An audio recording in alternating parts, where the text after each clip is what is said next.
The PennDOT Mentor Protege Program was initially designed as a remedy for the disparity identified in the 2018 PennDOT Disparity Study. Let's take a brief look at the findings that got us here.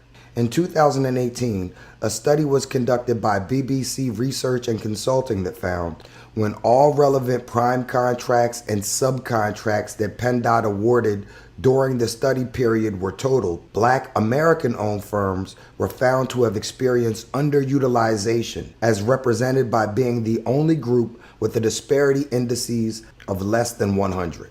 Let's review Figure 7.2 from the 2018 PennDOT Disparity Study to get a better understanding of the disparity index. The line down the center of the chart shows a disparity index of 100, which represents parity between participation and availability. Disparity indices of less than 100 indicate disparities between participation and availability, i.e., underutilization.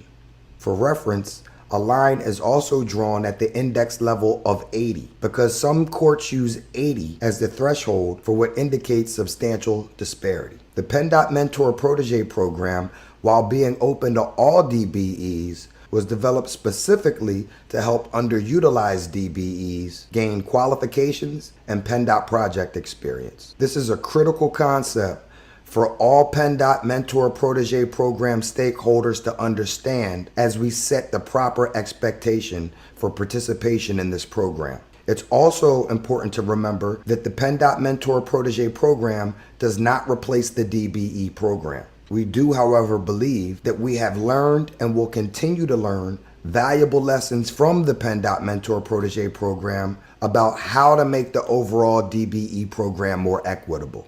A key takeaway from today's event should be that the MPP is just getting started, and it's not too late to participate as a protege or as a potential mentor. Thanks to PennDOT's proactive approach to implementing this program, we've been able to identify and remove various program barriers prior to the program's formal start. We will, however, need continued stakeholder participation and feedback to make this program a success. We are not pretending to have all of the answers today, but we believe by embracing the program's current flexibility that we can become more open-minded and thus more willing to implement innovative ideas and suggestions.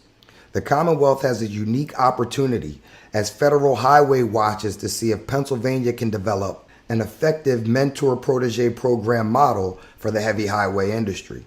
Ultimately, the true effectiveness of the PennDOT Mentor Protege Program will be determined by each individual mentor-protege relationship and the willingness of both mentors and proteges to cultivate new working relationships.